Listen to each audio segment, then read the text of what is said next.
You are in this beautiful country of Kenya. Welcome to the touchline here on Y254. It is time we go right ahead and discuss the back pages of what is happening in the world of sport. How are you? This conversation goes on social media. Talk to us using the hashtag touchline Y254. I'm not alone. I'm with one man.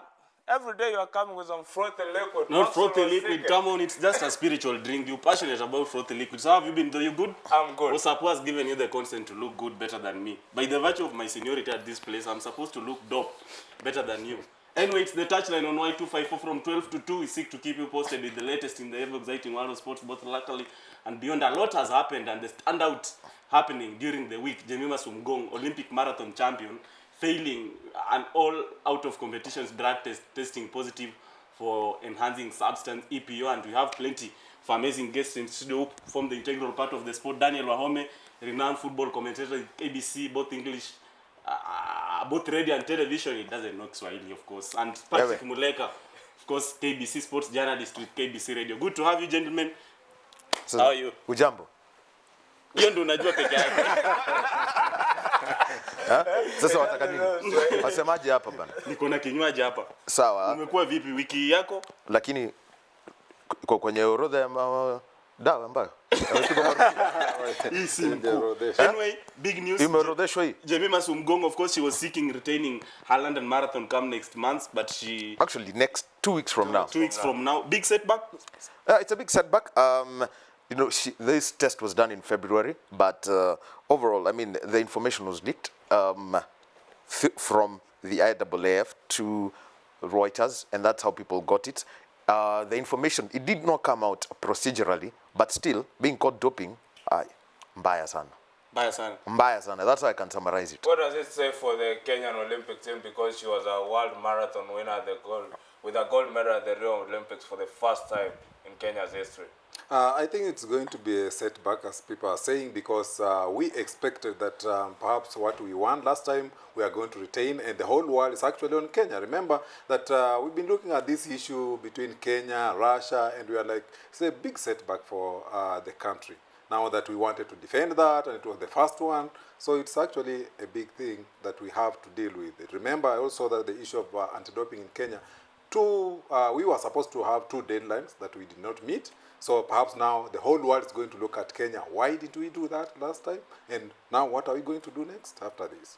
Daniel Wahome, Kenya is recognized globally, not only locally and continentally, but internationally. Of course, Kenya makes headlines on international platform when it comes to matters athletics. JJ Okocha, the Nigerian superstar, was just in the country a few weeks ago, and he said Kenya should concentrate on what's capable of doing most, that's athletics. Do you think this news will tarnish the reputation of the country? The question is, I mean, how does the world view Kenya? I think people need to go back and look at what happened last year. In the run-up to the Olympics, Kenya failed to meet 2 deadlines. You know, Muleka has mentioned that. But as Kenya was being now declared code compliant after the law was amended, the IOC president spoke about Kenya and Russia as nations that are being targeted in their anti-doping campaign. And there's something that he said that stood out, that there is doubt about the presumption of innocence on athletes from Russia and Kenya at any one point.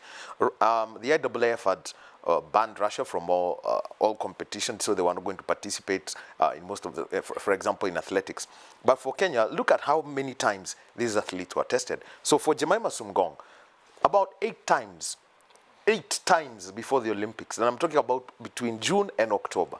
Then, during the Olympics, they were being tested randomly. After the Olympics, they were being tested to confirm that it was okay. So that is the story of the Olympics. But this test now that was done was conducted by the World Marathon Majors, the people who run London, Boston, Tokyo, Berlin, Chicago, New York. And there it was that they did that out of competition. She was caught. It's EPO. Now, EPO is a very interesting drug. You can actually scat around being caught. It's a sad story, but you can scat around being caught. It has been proven. So that's a whole story. So at the end of it all, so many eyes on Kenya. And I remember last year after the Rio fiasco, the stakeholders, I mean the people around NOC, the federations, they sat down. And General Tuwai, the AK president, he said something. We need to think about how we handle these things and how we do these things. Because, for example, the European Managers Association, they really are not at that point, they were not friendly to Kenya. Think of the IAAF, eyes on Kenya. The World Anti-Doping Agency, eyes on Kenya. The IOC, eyes on Kenya. I mean, basically, it's not about a reputation anymore. It's about trying to build it again. So, we will just go with when the German documentary came out last year and also the Sun tablet came out last year. We can rule out the stories of it's a witch hunt for Kenya. Now, it is going down to, it is true, it's happening here at home. No, it's not a witch hunt. It's not a witch hunt. Yeah. People may call it, okay, some people will see it as a witch hunt and all that. But I'll tell you this, High Zeppelt, season 1, we agreed with it. Season 2, we agreed with it. Season 3, out of proportion. I mean, on that one, he failed. Yeah. But if it is a witch hunt, the question is this. You see, we have this way of looking at things that, yes, you've become successful, everyone is trying to fight. It's like everyone is fighting you. The question is, what are we doing to ensure that that whatever they try and do, you come out clean? Patrick Mleka, you have vast experience in sports journalism. The 32-year-old athlete becoming the latest runner, of course, to test positive, of course, after Rita Jepto. What do you make of this news ahead of World Youth Championships slated for Kenya in July? I think we remember when we are looking at the under-18 that we are going to host actually 2 months from now. As we're saying that now people are going to look at East Africa. Remember, it was from Kenya, Ethiopia, right? And then we're talking of Russia, actually, where it was. But right now, people are going to look at when we are going to host this under-18, 2 months from now. People are going to look at Kenya. Are they really going to be successfully done? And also the athletes that are going to participate in the youth, are they going to go through the same test and be able to focus on nurturing the talents via or through the issue of anti-doping? Because that's now the issue right now. They are not going to look at it in terms of hosting the under-18 successfully, but they're looking at the issue of now drugs. What are we going to do? And that's why I think now AK, as my friend Wahome said, is supposed to take a big mandate in terms of looking at how are we going to ensure that the issue of drugs is not there. Because now it seems, if you do something 1 second, third time, no one is going to believe you. Because now it's like the whole the whole hosting of the under-18 is now going to be shrouded in the issue of drugs. And when we come about there's the ADAC, the anti-doping agency. Will that campaign actually work for the betterment of the Kenya athletes to know which drugs they're supposed to use, which drugs are they not supposed to use, like the EPO? I mean, the story is very simple. If you're an athlete, it's always said, and this one doesn't need, I mean, even before the anti-doping agency was set up in Kenya, the message is very simple. If you're an athlete and you need to take any form of medication, go get it from a person who is going to give you a prescription. Because in that way, then you will be taking that medication in the real sense. EPO, when you talk about EPO, this is something that is available. I mean, it's a controlled substance. You cannot buy it over the counter. Yeah. It's given at at specialist treatment. It's only specialists who can administer that when they're treating you. So we've got to look at it. But when it comes to the Anti-Doping Agency of Kenya, I'll tell you, at the moment, as legislated, they are a very busy body. They are not speaking loudly. Maybe they are not, there is the policy issues and the regulations which they can talk about so loudly, but they cannot talk about testing. And I can tell you confidently today that nobody will come to Kenya and try and test an athlete without going through the Anti-Doping Agency of Kenya. That is the law, and that is how the WADA code has been set up. It's them to coordinate all testing. So if anybody is caught, the first point of call, I mean, any test that comes through, the first point of call is the Anti-Doping Agency, and then after that, to the relevant federation. And so the Anti-Doping Agency, what they need to do is come out. I'll tell you, they're a very silent organization. They're very coy. They're also fearful about some things, if you ask me. But there are regulations, there are rules, there's a policy about it. They can talk about that anytime, any day, freely, without fear. That is their mandate. And that's where they should come out. It is a sober talk on the touchline. Y254 1222 MAXWEL, WASIKE and Robert OSORO, of course, taking you through, keeping it cool and real as usual. You know, that's our slogan. It's a new channel in town. Daniel Wahome and Patrick Mleka joining us to give their perspective. Of course, big news stand out happening during the week. Jemima Sumgongo Olympic Marathon testing positive for consuming banned substances, and of course news breaking on Wednesday at night by IAAF. And of course you can join this quality conversation via our social media platforms, Twitter hashtag touchline Y25 fund. You can keep your contributions coming. See, tell us what you think about the news, and of course we shall just be keeping the audience posted with your verdict. Daniel Wahome, Jemima Sumgong, of course, yesterday, members of the press talking to her, she said it's her hard work that has earned her that particular mileage and honors. What do you think? Well, for Jemima Sumgong, you know, it's a very curious case for Jemima Sumgong. I mean, number one, I pity her. I mean, she has said all these things. It's a hard work that's been put there. But, you know, she's tested positive once. A B, that was in 2012, 4 years ago. And the B sample exonerated her. Yes. The thing is, they always go back to you. Everybody talks about Justin Gatling as a two-time cheat. Yes. But Jemima Sumgong, it's her B sample that's going to come up, that actually would determine this according to the release that went out. But it's the reason I pity her is her first line of defense. Her first line of defense is her management team, Rosa Associate. They've given a they released the statement last evening, and they said they don't want to be there. But look at Rosa. They're also in all sorts of problems. Amandla Moncho, Agatha Jeruto, Matthew Kisorio, Rita Jepto. Yeah. I mean, it just can't be from one stable. Yeah. I mean, and it's not about Claudio Berardelli who was being put out there. It's a management that should come out and say, hey, listen, our athletes can't keep getting caught. And that's why I pity Rita Jepto. Number two, all marathon majors, they're the ones who conducted that test. They've taken the liberty to exempt her from the London Marathon. But, I mean, the reason I pity her is it's so unprocedural. Number one, she's not even provisionally suspended. Yeah. And That's a problem. Patrick, when you look at all this, we need a lab in Kenya for an IAAF lab that takes Actually, WADA lab. athletes. Yeah. The WADA lab. The WADA lab. Yeah. But do you think when our samples are being moved from all the way from here to South Africa to other states, they can be tampered with? I'm told they can't be. Actually, it's something that we can argue about. But the truth is they can't be tampered with. The other thing you are talking about is perhaps to set up a lab in Kenya. But you know, it's very expensive.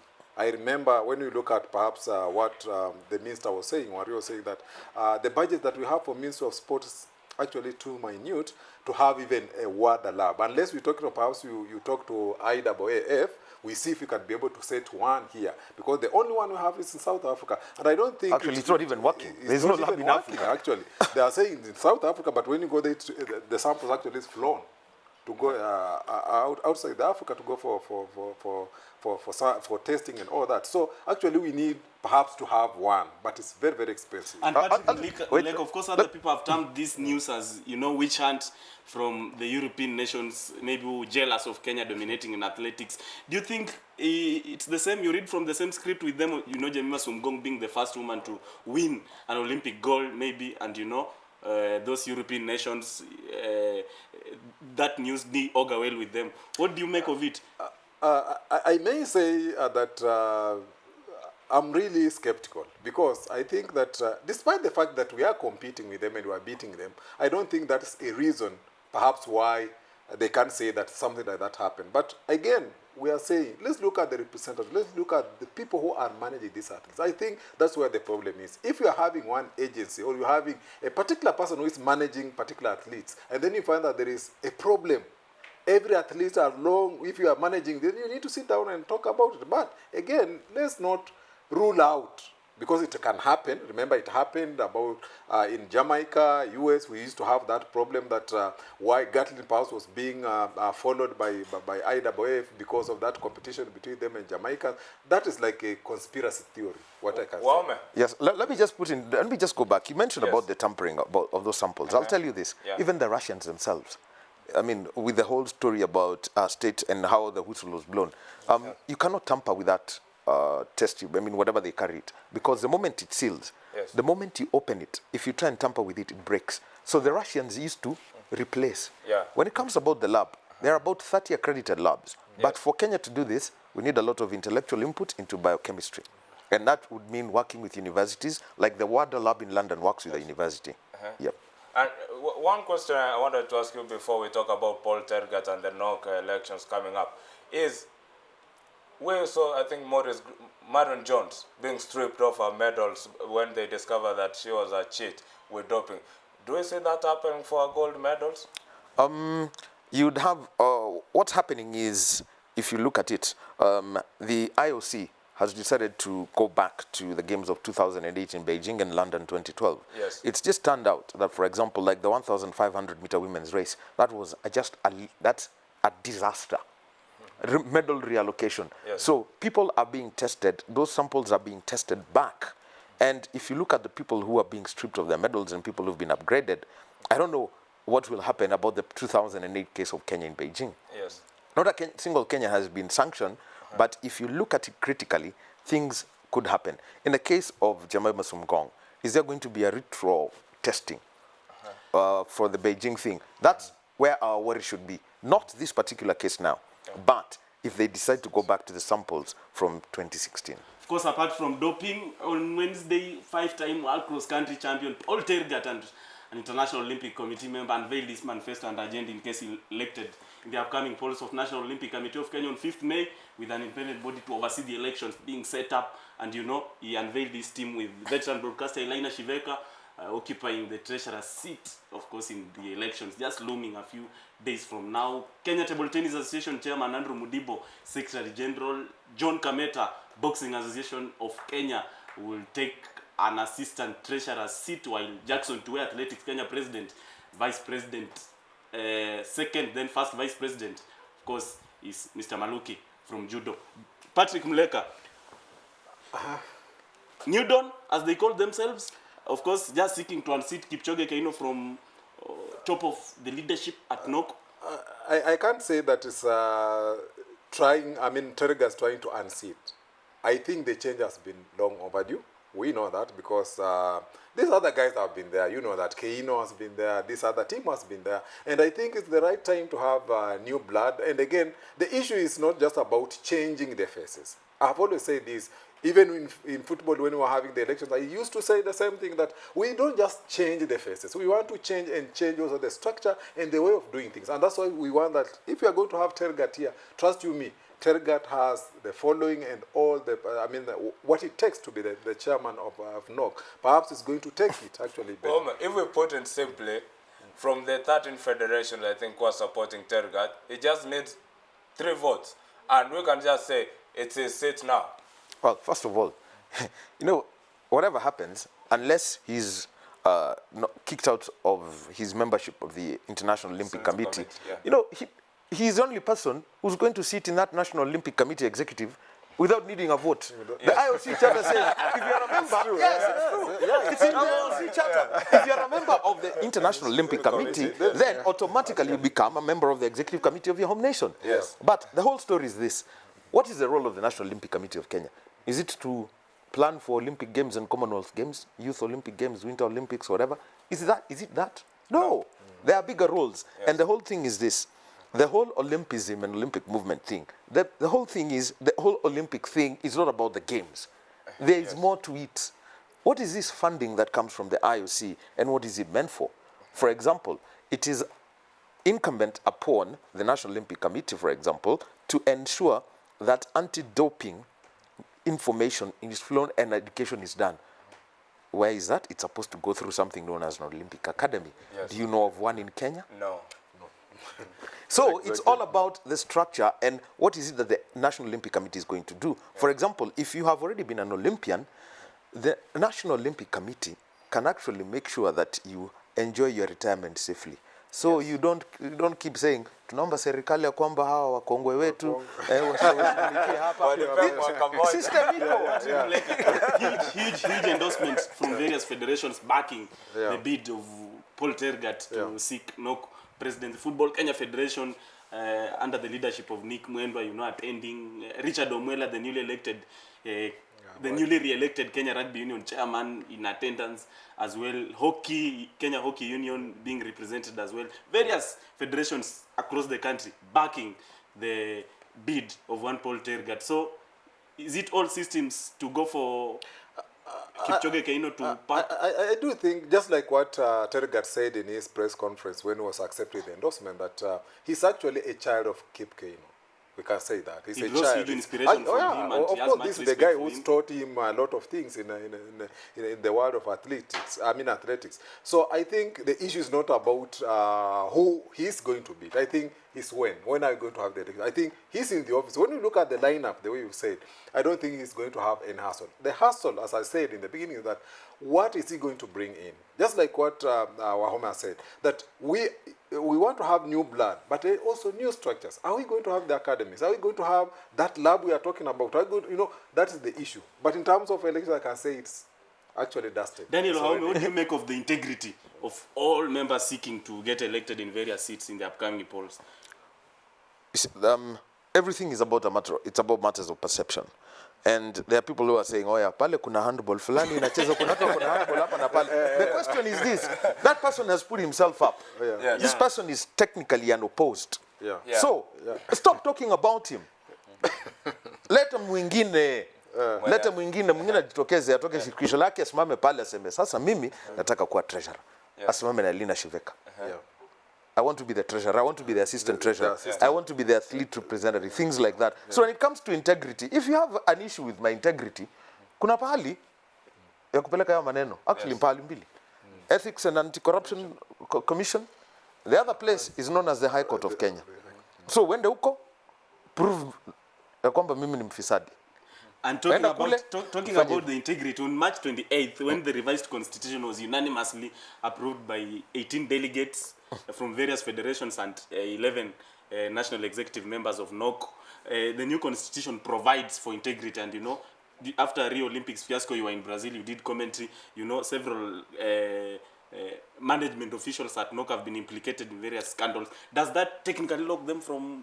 They're facing those matters in courts of law. Until proven guilty, that matter is in court. So, hapo hatuongele, hakuna kitu naongelea hapo. That matter is in court. Iko mahakama, it's in front of a magistrate. So, wamalizane na magistrate, alafu tuongee juu yao. Kama wanawekwa ndani ama walipwe fine, tuongee baada ya hapo. But that matter is in court. Rule out. Of course, it's been a sober talk on the touchline. Who had you ruled out? 12-2, MAXWEL, WASIKE and Robert OSORO is looking super dope this Yeah, afternoon. I Don't use dope. It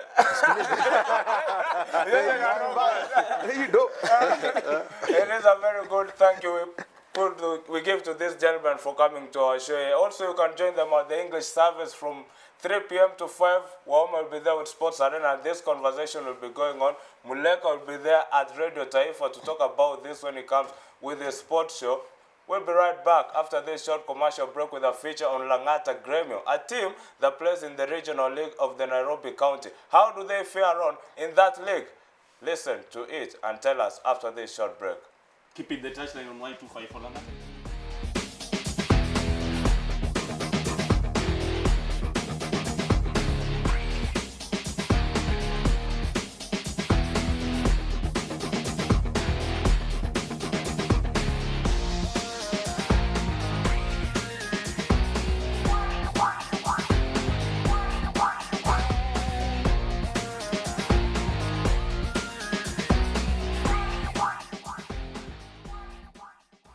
Today, football is a business. The KPL is worth 1 billion shillings. With commercial companies joining the football industry, it has become more lucrative.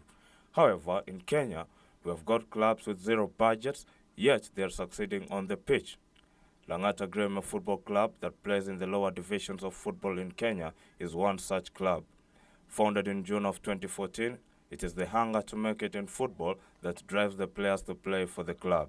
Langata Gremio was founded in 2014 June, and basically it was just young guys who wanted to play football, so they came and asked me for a ball, which I gave them. Then they told me we'd like to play in the Premier League. So I told them it's not an easy journey, you really have to do a lot.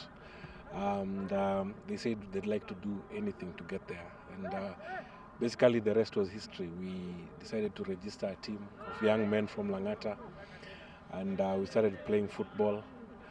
First of all, it was just to see where that would go, but eventually it became a dream for all of us. With a simple budget, Langata Gremio has defied odds and played against the big boys in Kenyan football. This has made them win silverware and made them progress from the lower sub-county league in 2014, county league in 2015, and now they're playing in the regional league. These young teams' achievements have been tremendous. We've been lucky enough to win 2 trophies. We won the Emirates Cup, which was a tournament held in Langata, where we became eventual champions in 2015. Then last year in July, we won one of the biggest tournaments around called the Ramadan Cup, which is held in Kibera. Playing against KPL sides, Gor Mahia and Homeboys in the FKF Cup was a big lesson for the team that wants to make it to the Kenya's top division by 2020, latest 2022. Everyone thought it would be a whitewash that Gor would run over us, but we gave them a good game, and ever since we've been very good friends with Gor Mahia. Whenever we ask for a friendly, we are always invited. The next time we played Gor Mahia, they beat us 13-1 in a friendly, but we improved on that. The next game they only scored 7, and we learn a lot from this because that helps us as a team to get better. And from that experience of 13-1 last season, we emerged 4th in the league, and we got promotion to the next level. We believe that it was a beginning of the season, a pre-season friendly, and they advised us on what we needed to improve on, and we saw a lot of improvement. We played the Homeboys last year in the Go TV Shield. Yes, we were beaten, but again, great experience for the young players in the team. When the team was founded in 2014, the idea was for nurturing talent, which they have done, with some of the players going abroad in search of greener pastures. In terms of player movement, we've had some of our players move to progress their careers. Geoffrey Jobita played for us. He went and played in the NSL with the Nakuru All-Stars. Then we have a player currently signed to Sofapaka in the Premier League. His name is Edward Kwanya. We call him Dante. We have players who've moved out of the country. Robert Onyango Nyakidi is playing for Dekedaha in Somali. The community-based team has not only been a good helper to the players, but to its coach too. Haji Opio Odhiambo, the head coach, started as the team doctor, and as fate had it, he is now the team's tactician. Nilianza kama team doc. Sasa nikajoin team polepole, nikaambia tu coach ni aje, naweza kutrainisha makipa. Akaniambia, kama unaweza hebu joinisha. Nikaanza kuwatrainisha polepole. Coach wa kwanza akaenda. Kabaki yule coach mwingine mwenye alikuwa sasa assistant akuwe head coach. So mimi nilikuwa nikakuwa hapo sasa, nikaambiwa ni aje, unaweza nisaidia kidogo. Nikaanza kumsaidia kidogo, akaulizwa unataka nani akusaidia kama assistant? Utaleta mtu ama kuna mtu? Akaniambia niko na coach mwenye tumekaa naye hapa, acha join assistant. This weekend, Langata Gremio will be playing against Mukuru Sports in the regional league. The coach cannot promise anything, while Ali Salim can promise good results for their first home game this season. Tangu tuanze hii ligi hakuna game tumecheza home, so morali iko juu. Tuko home ground, tunacheza na timu inaitwa Mukuru Sports. Wao kuna uzoefu, wamekuwa regional, sisi ni mara yetu kwanza, lakini vile tuko home na tumetrain vizuri, tunaamini watakuja kwetu na Mungu akijalia tutachukua ushindi. For a team that is 2.5 years old, playing in the Kenya Premier League is a dream. But for the team manager Japhet Akulia, this is a dream that they hope to achieve sometime in the future. Our target is to play in the Kenyan Premier League. We've given ourselves a target of the year 2020. That's 4 years from now. We believe that we will not stay in any of the leagues for a long time. No disrespect to the other teams. We just believe that we will give our best, and we believe with God on our side, it is possible for us to move every other year. If not, the maximum we've given ourselves is 2022. For the touchline on Y254, I'm Robert OSORO.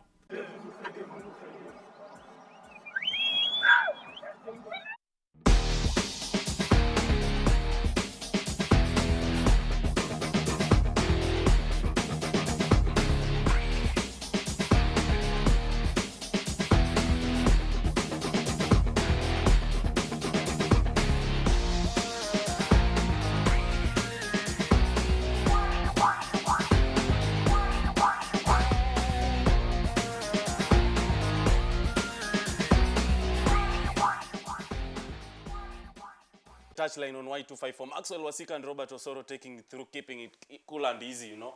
And of course, APL and Pay TV Supersport, you know, Supersport having terminated their contract with APL over breach of contract grounds. David Kolima, Daily Nation sports reporter, and Odinda Yeko, a man who has vast experience in sports journalism with bias on football, of course, having pioneered Dimba Sports. Good to have you, gentlemen. Starting with you, Odinda Yeko. Is it a justified case by Supersport to say that there is breach of contract? Basically depends on the contract that SuperSport signed with KPL and the terms and conditions that were there. And the agreement was KPL should respect the terms and conditions that they agreed on. If they breach the contract, the agreements that they signed, then one party is free to walk out. If it was SuperSport who breached the contract, KPL had rights to walk out. But in this case, SuperSport sees and feels that KPL failed in some of the contractual obligations that they signed with SuperSport therein when they were signing the initial contract. Kwalimo, when you look at that contract, first your thoughts on what has happened during the week on that. But then again, this MOU they signed, how does this affect the game altogether? Well, the effects are large. If I should start with the second part of your question, the effects of SuperSport's withdrawal from televising the Kenyan Premier League are far and wide. We could go on and on and on, but maybe if you can just point out a few. The first major important is that 100 games have been switched off.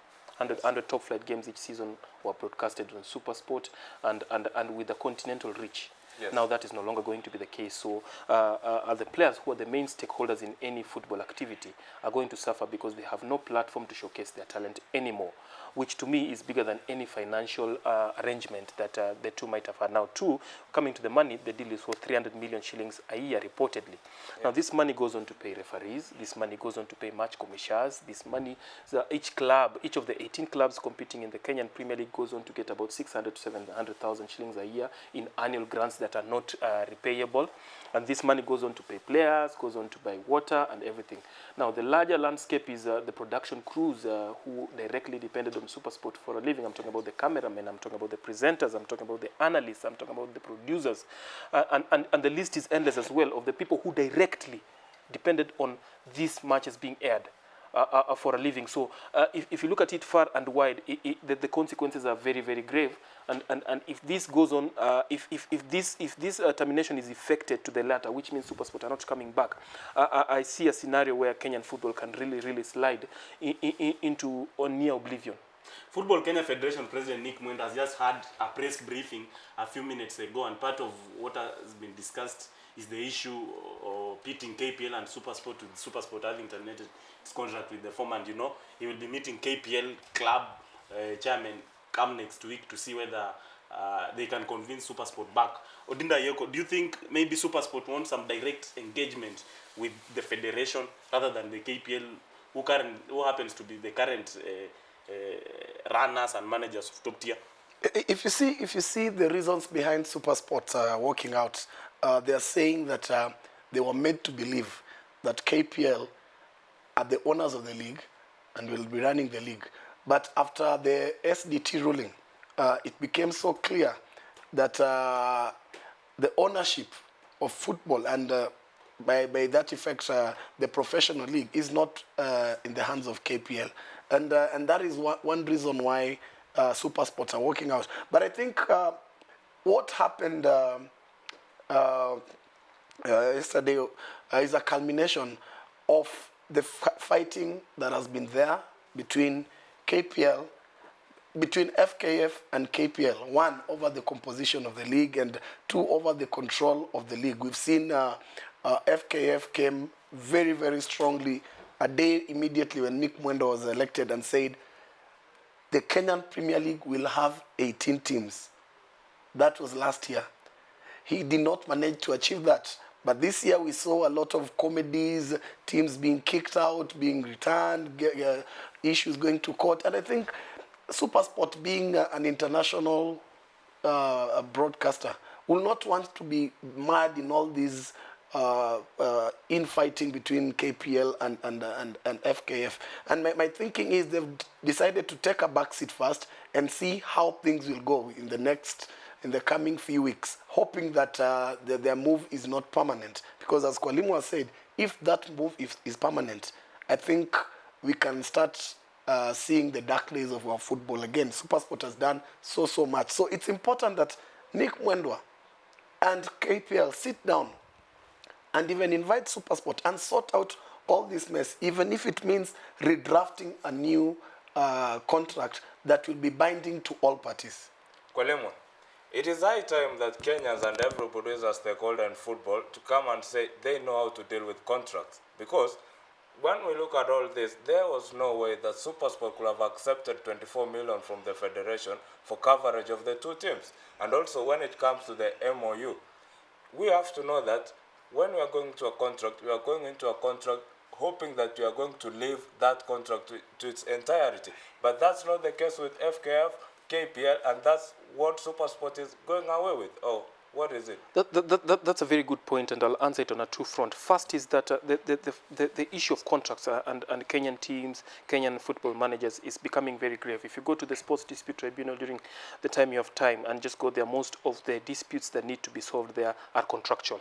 Players against clubs, clubs against clubs, players against sponsors, and the likes, which is very concerning. Now, getting back to the SuperSport front, this is not an ordinary contract. I'll tell you, companies that can give you, and my senior here, Odindo, will probably add on to that. There are very, very few companies that can give you 300 million shillings in a year. Yes, and there are very few companies that can give you 300 million shillings in a year for 10 years. 10 years. You can count them. Now, this is the biggest sponsorship deal in Kenyan football. If you look at how SuperSport have invested in Kenyan football, if you look at how much they put into Kenyan football in terms of production and payments, this is the biggest deal as it stands right now. Now, it's out of the way. You talk about the memorandum of understanding between FKF and KPL. Incidentally, this memorandum of understanding is between the previous FKF office and the current KPL office.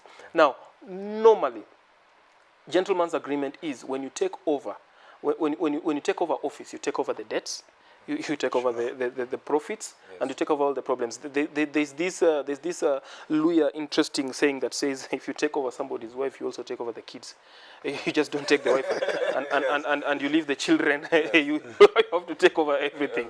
So FKF, in its wisdom, as it stands, should really have, because it's up to 2019. It's up for renewal in 2019. Yes. They should have, at the best, on diplomatic grounds, at the very least, they should have, in my opinion, honored and abide by that contract until 2019, and then if they have any other issues they want to add or remove onto that contract, it should have been after the lapse of the contract between FKF and KPL.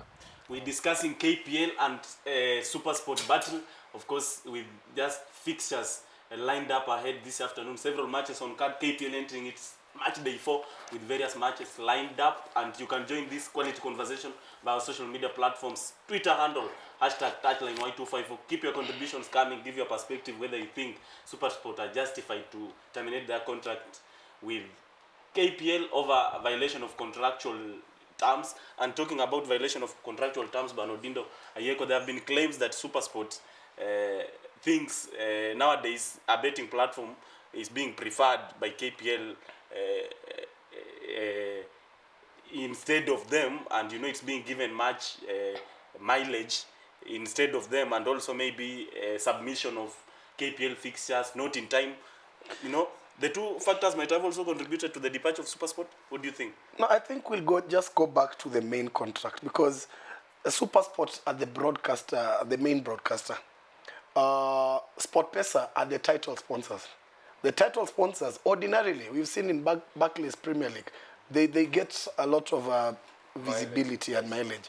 But SuperSport are the broadcaster. And the money they've put in, remember, they fly in some cameraman and production crew from South Africa. And all they need is, one, by the time the season is starting, by the time the year is starting, you already know which teams have been promoted, which teams have been demoted. Give us the fixtures. You can't give me a fixture on Thursday afternoon and expect me to fly a crew from South Africa to Kisumu to cover a game. They also need time, and I think that's where KPL has gone wrong. But over and above that, the problems have been brought about by what I said: the differences, the fights between KPL and FKF. As Kolima says, when you inherit an office, you don't change everything overnight. Take time. Look at the contracts that were there. You do not come in and fire everybody. You'll be sued. And that is what the federation, Nick Mwendo's team, came and did. They want to change everything overnight without looking at the implications. The implications of SuperSport walking out are dire. There are so many people. It's not just 300 million that Kwalimo is talking about. We are talking about almost $1 billion shillings, because the SuperSport has OB vans here that are serviced. That is money. SuperSport pays for power when matches are being aired at night. There's a lot of money apart from just the 300 million that is pumped. The production cost of a game is 3 million. That's one game. That's a production cost which they offer when they're going to cover one game. They have to pay for the satellite alone when they bring it from Globecast to come and cover that game. And when you look at the response from KPL, they are putting the solve all these problems with the federation. Exactly. I'm happy you brought that up, and I'll just comment on what you'd said, but later on. This was the worst possible rebuttal KPL could have at this point in time. Why? Because there's already a crisis. Whenever there's a crisis in any situation, it calls for sobriety. It calls for heads to calm. It calls for situations that you can look at in a calm manner, however hard it might be at any particular point in time. Now, you have just lost a deal worth 1.5 billion over 5 years. Yes. Understandably, it's a long shot. But how do you behave? Because part of why you've lost that deal, as Odindo correctly puts, is because you've been fighting. Yes. And then you release a statement and continue fighting. On the same day you've lost that deal, when even SuperSport officials probably have come in from South Africa to try and cancel that deal, they're still in the country and they're trying to look at the reactions from the crowd because they're there. And it's not like they wanted to get out. Listen, SuperSport probably doesn't need the Kenyan Premier League.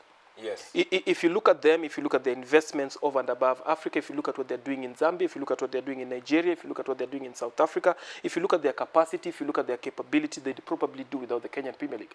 But on the other, if you tip the scale, I don't see any other player who can do to the Kenyan Premier League what SuperSport is doing. If you look at all the other players, what is their reach, for example? Yes. What is their capacity, for example? Can they pump in 300 million shillings into the game a year? So this has just happened. The situation is that dire, and then you release that statement and start accusing Nick. Put it on their website. We all know the website has a worldwide reach. There's a lot. Myself, I've gotten reactions from as far as Germany, Europe, Asia, where people want to know what's happening in Kenyan football because it's trending in a negative manner. Yes. Now, KPL go and do that, which in my opinion was very uncalled for at that point in time. The least they could have done to try and arrest the situation is to say we are concerned with this development. We are going to try and reach out to FKF because word has it that SuperSport gave KPL 7 days to bring some crucial documents from FKF. Yes. Or lose this deal. You don't just walk out of that deal like that. So when KPL failed to bring those crucial documents, they pulled out of the deal. So it looks like Nick is the answer to the problem. And yet you're releasing a statement still going ahead to fight him. It just doesn't make sense. I think it's just boils down to the total confusion in our sports. That one, the government is not interested. Yeah. Two, the real stakeholders are fighting each other. We're seeing what is happening at NOC until the other day. And now this football is very crucial. KPL may be on the wrong, but FKF is not also on the right. There was no justification of having 18 teams. Nick said it wants to bring in inclusivity. Inclusivity, bring in the stakeholders too. SuperSport are stakeholders, clubs are stakeholders, SportPesa are stakeholders, and even the government is a stakeholder because you add teams to 18. Look at the problem we now have. No pitches for matches to be played. So it's very important that when all this was happening, there should have been systematic consultation with everybody on board. The Zambia League starts today. Yeah, the MTN Fast Super League starts today. And among the changes in the league that starts today is that the number of teams there have been increased from 16 to 20, not even 18. They're going to have a 20-team league this season. The likes of Lusaka Dinos have been promoted. The likes of Buildcon have been promoted. And how did this manage to happen? People sat in a room and agreed that we're going to promote teams. And they agreed, at least the majority agreed. All might not have agreed. It did not take any fight. Yes. It did not take any wrangle. It did not take any issue that would attract the public interest. It was decided in a room in one annual general meeting that we're going to have 20, not even 16 teams. SuperSport are the broadcast rights holders of that league. Yes. They have not brought any problem with that. They don't have any particular problem with that. What does that tell you about where we are? And that's where I agree with Odindo. The confusion, at some point in time, people say Kenyans are used to the confusion within Kenya. in all aspects, driving, transport, corruption and everything. But some people get to a point and they just can't agree and they can't just marry with all that confusion. They get to a point and say, wait, we can't just work like this. So that confusion is the chief problem and cause of where we are right now, and it's a situation that can just get out of hand. It is a healthy chat you don't want to miss on this particular platform. The touchline on Y254, Maxwell, WASIKE and Robert OSORO taking you through 12-2, of course, keeping cool and easy, keeping you posted with the latest in sports, both local and beyond. A lot has happened this week. SuperSport terminating its contract with Kenyan Premier League. Of course, several matches lined up this afternoon and it's total darkness, because viewers all over there, passionate lovers of football, will not be in position to watch their fixtures on screen. Maybe if they can just make it to the pitches. And of course, talking of away from Kenyan Premier League, National Super League is gaining prominence with Jaza Study initiative being in place. Of course, the brainchild being the likes of Carol Radur, pushing for huge turnout in the field, and the idea is being supported by Football Kenya Federation. Odinda Yoko, do you think FKF is leaning on NSL in preference of maybe the top tier? I think for us to have a very, very strong Kenyan Premier League, we must have a very organized second tier league.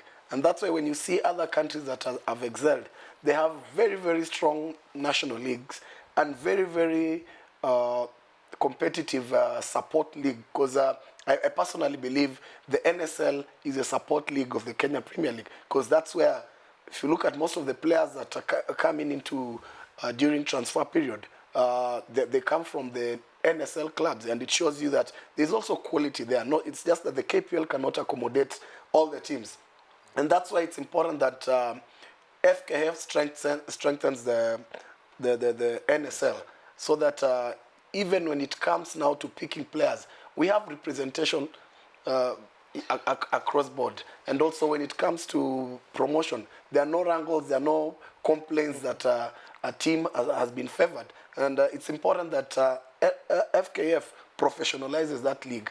And that's why I'm saying they should leave matters KPL to be handled by KPL, because they have some agreement with KPL, and build the NSL league to a point that KPL will learn a lot from how the federation, who are the professional managers of the game, are running the league. Kwalimu, we have got some matches going ahead this afternoon. Do you expect FC Leopards still on top of the table to remain at the top of the table? Well, FC Leopards against Chemelil is always a tough game, at least for Leopards, especially if the game is going to be played at the Sugar Belt.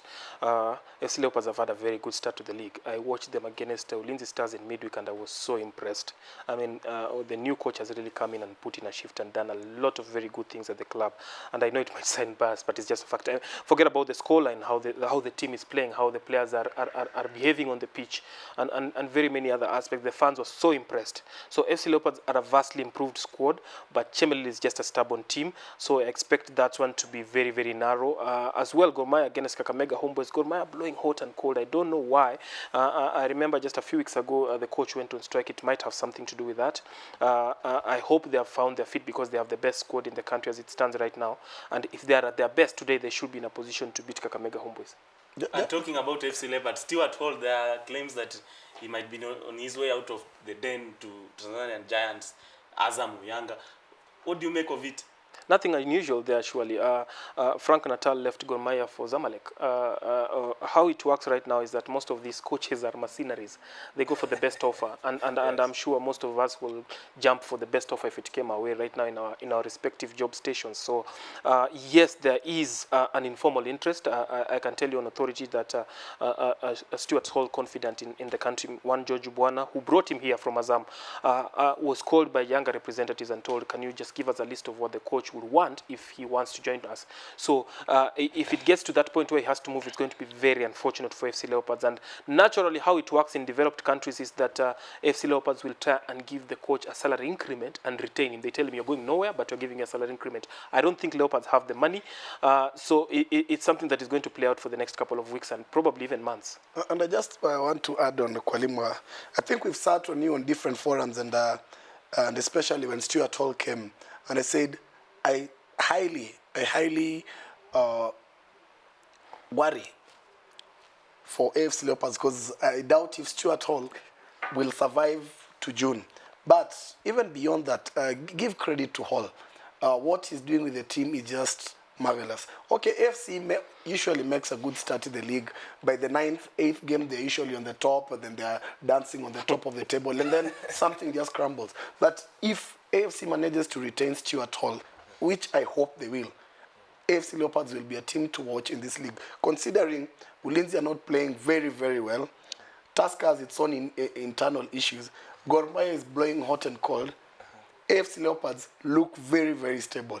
They just need to up a few areas, and there'll be a team to watch in this league. They may not win it, but there'll be a stubborn team in this league. There's also Moroni going against Madare on the other side of the Sugar Belt area. Do you give Moroni a chance this time round, or Kimanzi with his boys are doing great this time? Madare have changed almost 70% of the squad that they had last season, and obviously they will need some time to find their feet and start firing on all cylinders, which they have not done for the past few seasons. Moroni seems like they're not prepared for the league this season. They had a lot of off-the-pitch issues and trying to find out which league they'll play in until very late is when they discover they're going to play in the Kenyan Premier League.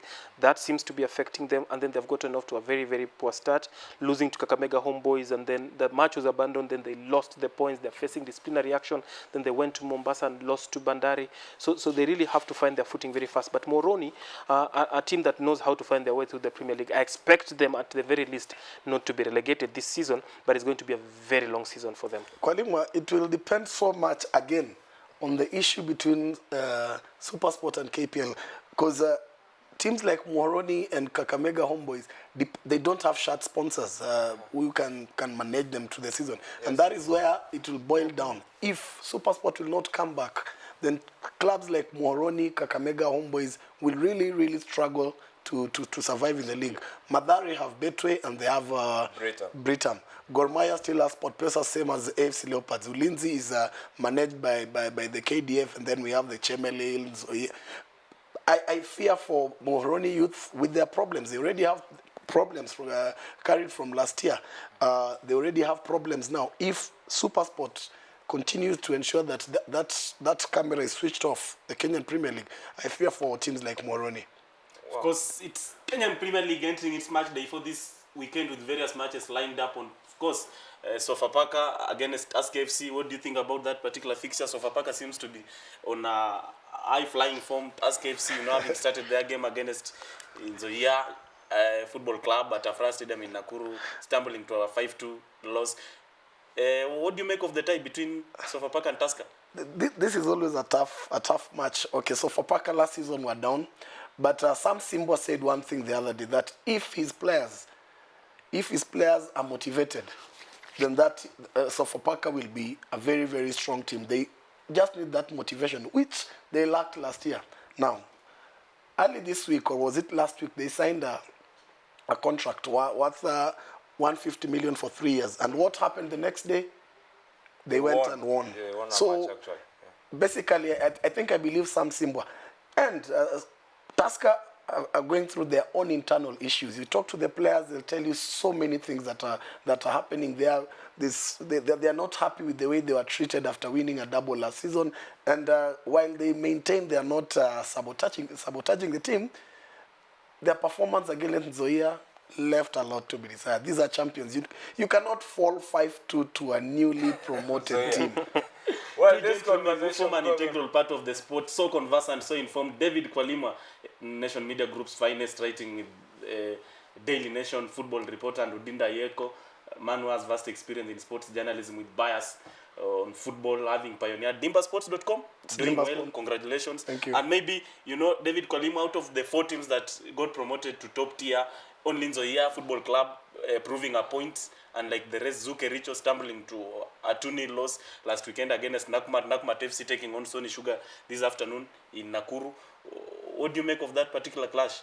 Nakumatt look like a team, a combination of very good players, but not a team.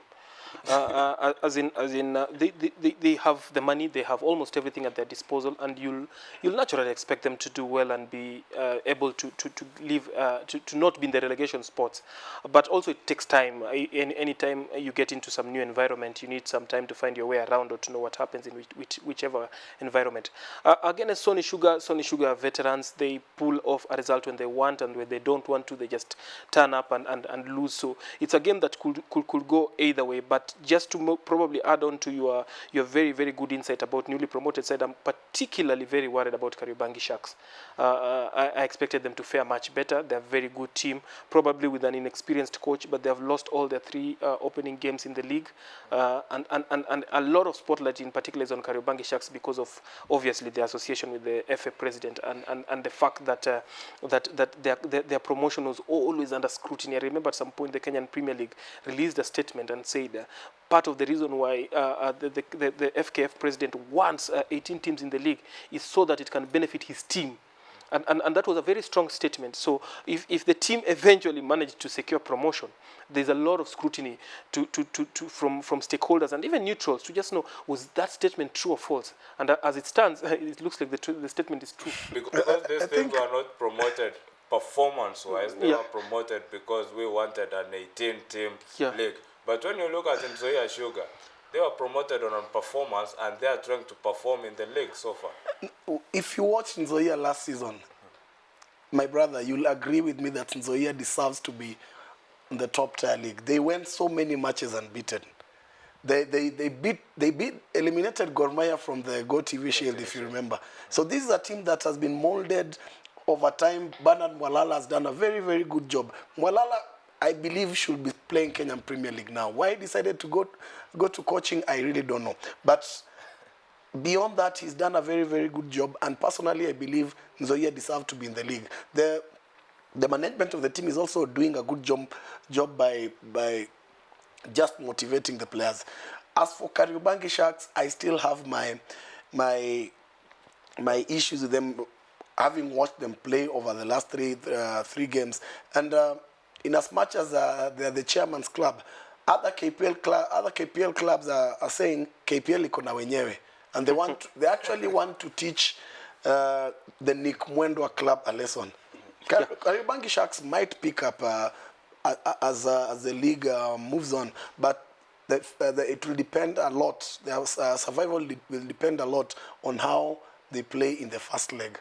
Just maybe to add on 2 things. One, Kariobangi Sharks, they've got a very good striker, the Gambian Ibrahima Sane, who's not played in 3 of the first games, and he's a known goal scorer, somebody I really, really value. When he comes back, because I'm told he's injured, it could make a big difference for Kariobangi Sharks season because he's a good finisher. He's the 2015 Young Player of the Year in the Kenyan Premier League.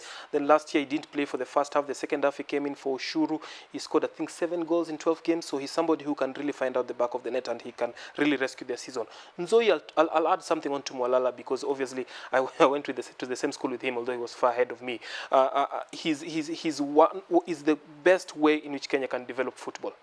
This is a striker who really performed well during his heydays. He went to SC Villa in Uganda during the time the Ugandan league was at its peak and won the title. He went to Yanga, he went to Malaysia, won those titles there, played for Harambee Stars. He didn't quite perform for the national team, but he was alongside Dennis Odech at some point in time. Now, he's hanged his boots, he's gotten into coaching, he's clever enough to start at the lowest level as he comes on his way up, and he's performed in the Nationwide League. He's come to the Kenyan Premier League and he's performed.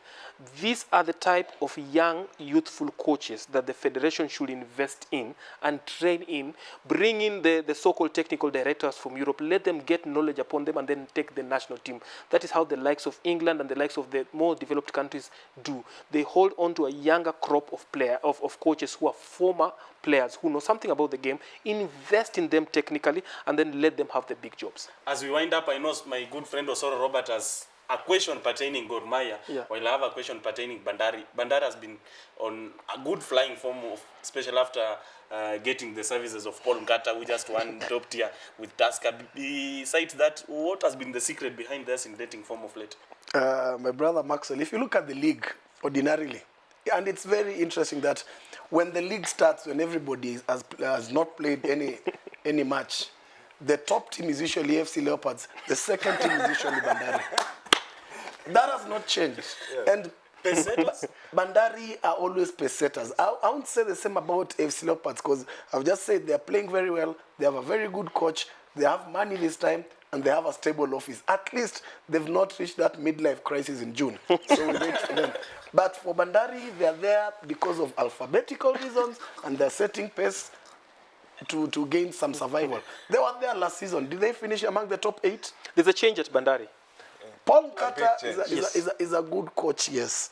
But you need to know the politics that also go around Bandari. And it always comes after they lose their first, their second, their third match. So many things change. Wabara, Wapua. It's always there. We've seen it with the Costas. We've seen it with Alaskan. It's always there with Bandari. And so let us just enjoy that top 2 position, at least the first 6 games. We'll sit here again and you'll tell me where they are. They've not met the big boys yet. David, I will reserve my question for Gormaya, but I'll just ask you, gentlemen, for your parting shot as we finish this segment. Our future in football, how do you want it to go between this FKF, KPL, and Supersport? Well, I really believe as it stands right now, we will have a solution on the way forward, and it will be the solution that will govern football for the way forward. Where it's gotten, it can't get any worse, because KPL are really crippled. They don't have the money. Remember, in Africa, it's money that makes somebody powerful. Yes. It's not ideas, it's not ideology, it's not... Because they don't have the money, they have a hole of 300 million, a deficit of 300 million shillings in their budget. If this is not going to make them wake up, they will never wake up. And right now, the ball is on Nick Mwendo's court. How we move over from here, Nick will decide. He has all the cards. And I have a very big feeling that it's a significant shift in how Kenyan football is going to be managed going forward. I'm not so sure it's the best, but I also hope, because it's not in my hands and I can't really speculate, that Supersport should be back. Personally, I think one thing that is very, very vital is that football cannot be played by one person. Football is played by 11 players on one side, 11 players on the other side. There's a referee and their fans. All of those people are stakeholders in this game. And it's important that, one, the federation, headed by Nick Mwendwa, starts working with everybody, not engaging in fights. He came under a very, very huge cloud of fights. His first statements was all about punching everyone. That's not what we need at this point. We've seen punches being thrown before, and we know where our football was. Supersport came to our football when nobody wanted to associate with the football, with Kenyan football, and especially the Kenyan Premier League. So it's important that Nick Mwendwa understands the importance that Supersport has brought to a game. Harambee Stars is not on top there because we are just there or we deserve to be there. No. Supersport and all the stakeholders have played that role. And so Nick must sit down with stakeholders, must sit down with his executive, because there is information from the federation, top guys within the federation, who are claiming that he makes unilateral decisions, which is not good for a game. Next thing he'll start fighting may be another sponsor. And then at the end of the day, it's our players who lose. So it's important that he sits down, consults widely with the KPL, with Supersport, with SportPesa, and see the way forward. Thanks a lot for Dino for coming. Thanks a lot, Kolima, for coming. This is a developing story. We'll be following it up, and every journalist in Kenya, I bet, will be telling you every detail on how this story is developing. Kenya rose up to 78 in the rankings. We'll be discussing about that. But do you remember Boniface Ambani was one of the best strikers that Kenya ever unleashed? His feature is up next.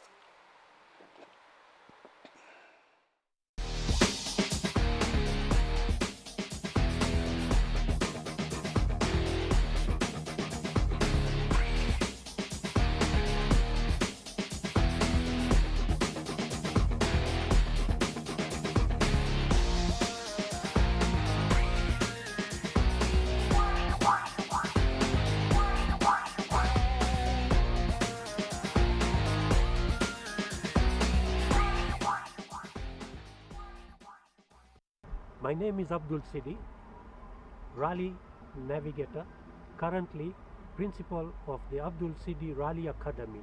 You are watching the touchline on Y254. Boniface Ambani is one of the big football names in the country.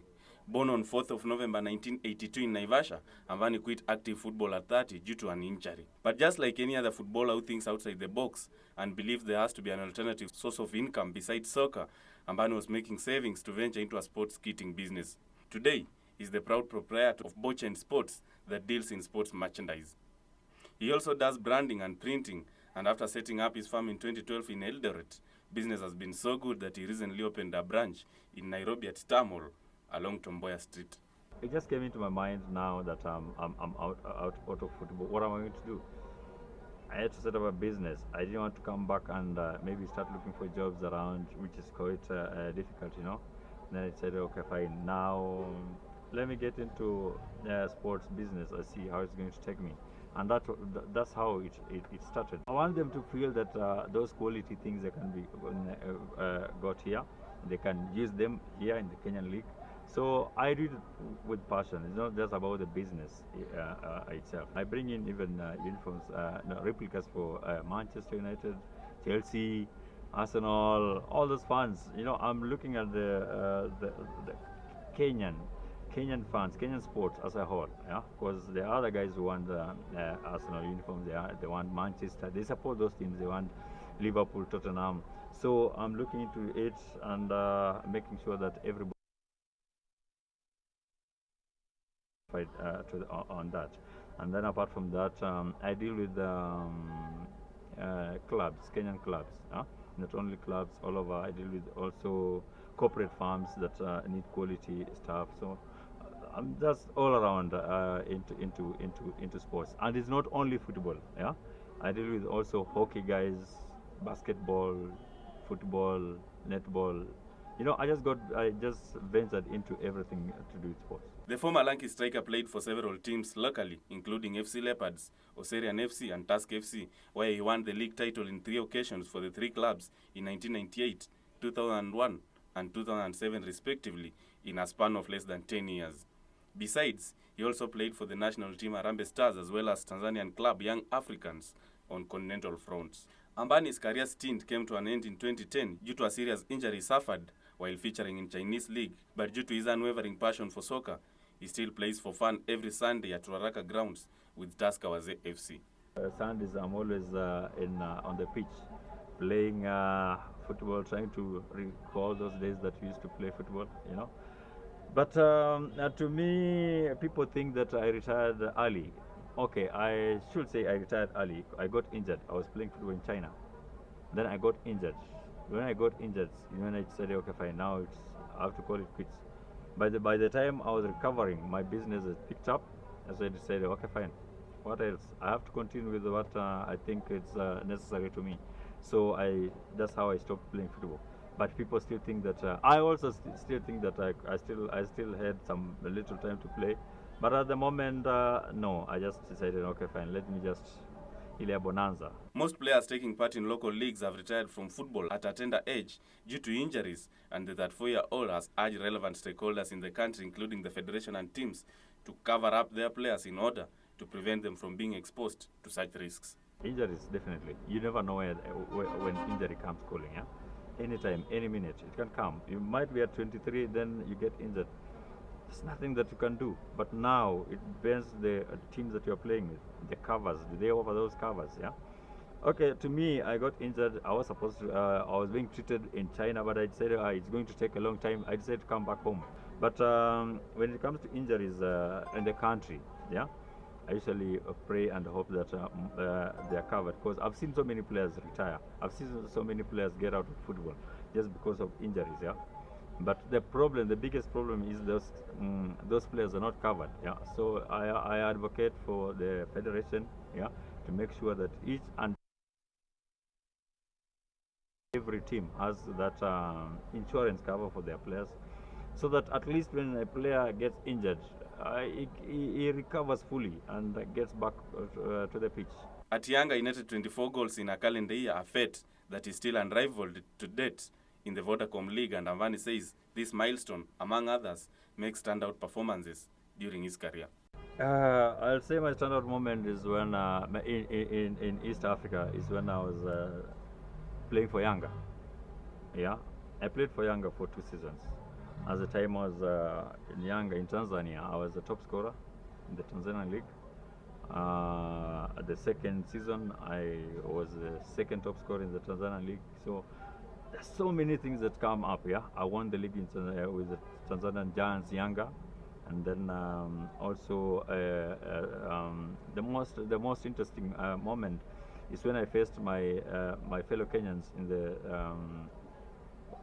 Tusker Cup in Tanzania finals. When you're playing Sofapaka against Sofapaka and I was playing for Yanga, it was one of my best moments, because I was able to make sure that I will retain that cup in Tanzania. And so it was one of the moments that I always relish, in football, because I came in the second half. Sofapaka were leading 1-0, and then I equalized and set up the second goal, and we won the match. So those guys were furious with me. How could you do that? But I told them, no, I'm employed. What am I supposed to do? So those are some of the moments in football, leaving the country, being a top scorer, being named the most valuable player in outside the nation, being named the sports personality in a country. Those are some of the moments you sit back in football, then you say, okay, fine, we did something in football. Ambani attributes his breakthrough to his loving sports-oriented family that has stood by him in both tough and great times.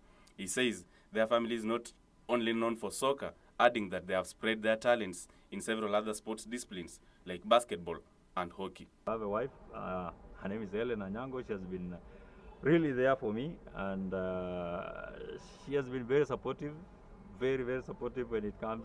Sometimes you have lost a match and you're thinking, what the hell is going to happen now? But when you go home, you get somebody who cools it down and say, okay, fine, that's great. Yeah?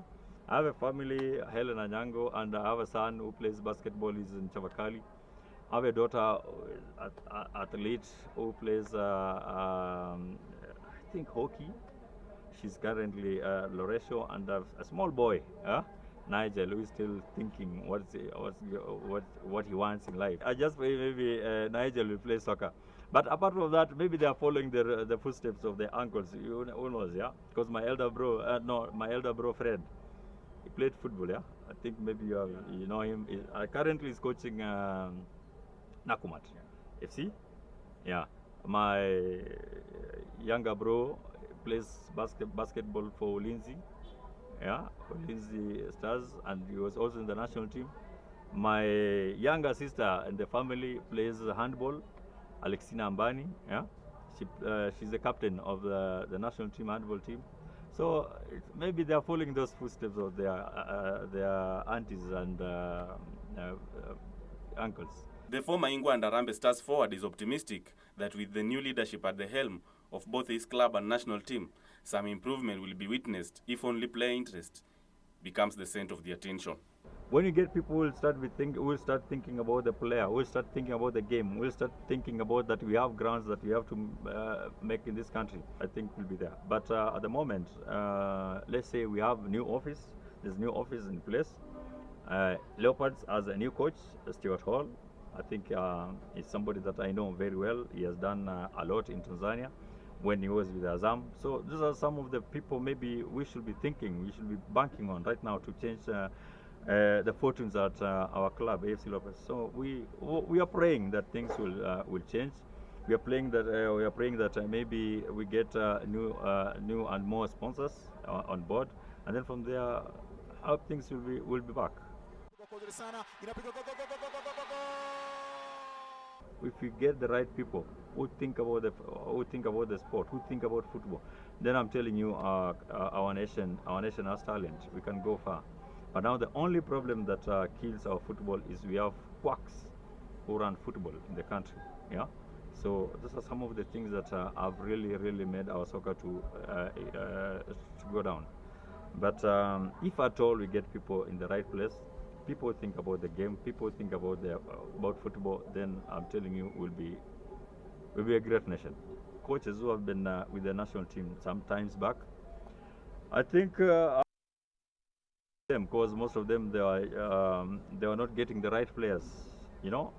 on merit. They were not getting the players. You know, you have to get players on merit in the national team. It's a national duty, yeah. And then second, we have never had serious friendly matches. At least now I can see that we are coming up with the new office.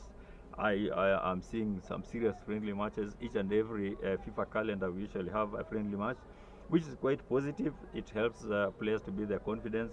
It helps the team to gel. So those are some of the things that I'm expecting to see more often in the national team. And then from there, I am sure that we'll be back to where we're supposed to be.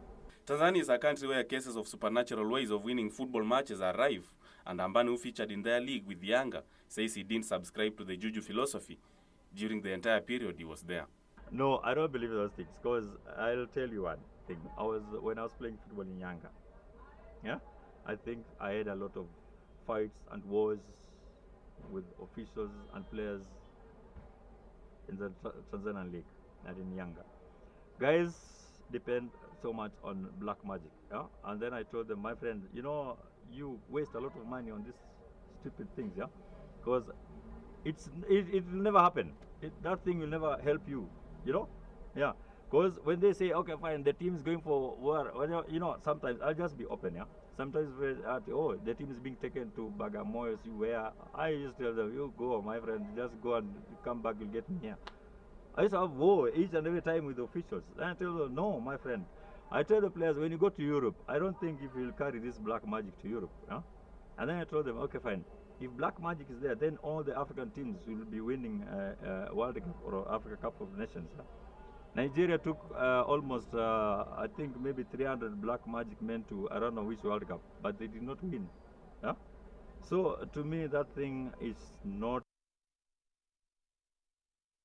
there. It's about the mind. It's just a psychological war you are giving to yourself.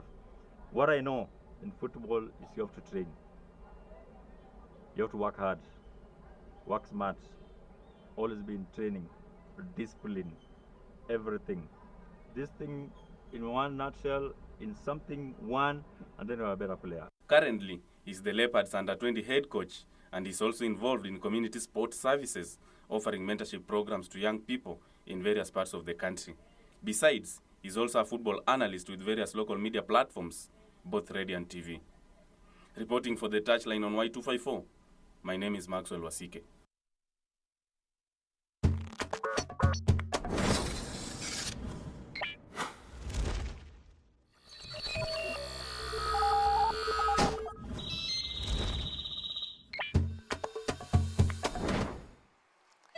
We are glad that you are joining us here on Y254. It is the Touchline, 12 to 2 p.m. when we're discussing everything that is happening when it comes to matters football, athletics. It is sports. What is making headlines when it comes to the world of sports? Developing stories are there. Paul Tergat has declared his presidency for the NOC.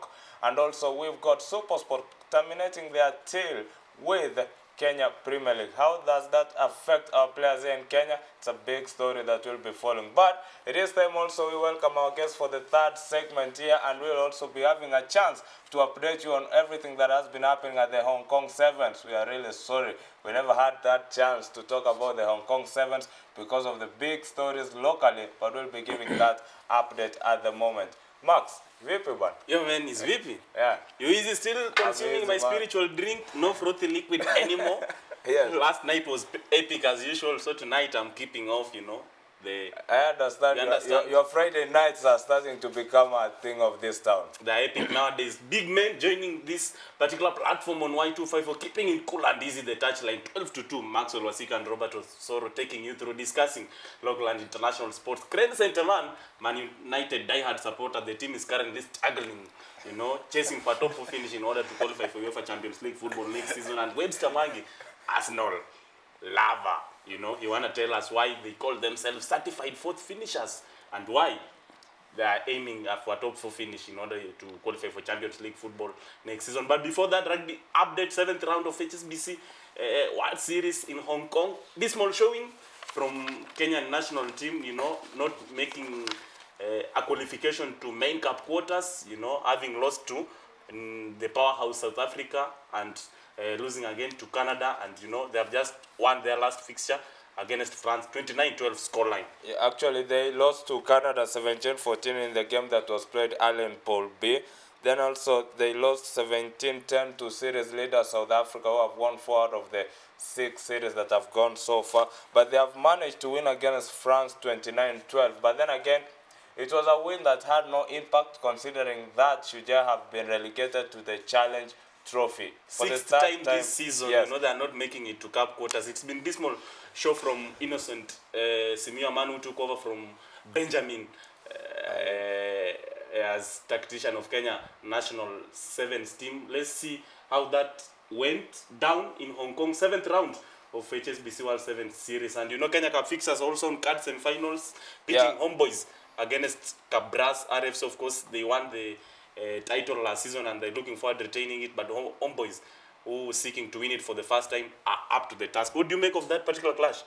It's a clash that I will give it a 50-50 chance, because Cabras is a winner. They're the defending champions of the Kenya Cup trophy. But how will that match go between Homeboys and Cabras? Is 2-1 for the 3 matches that they have had this season. So we don't know how it will pan out. And also when it comes to the KCB versus the Harlequins, it is 2-2 for the 4 matches that they have had this season.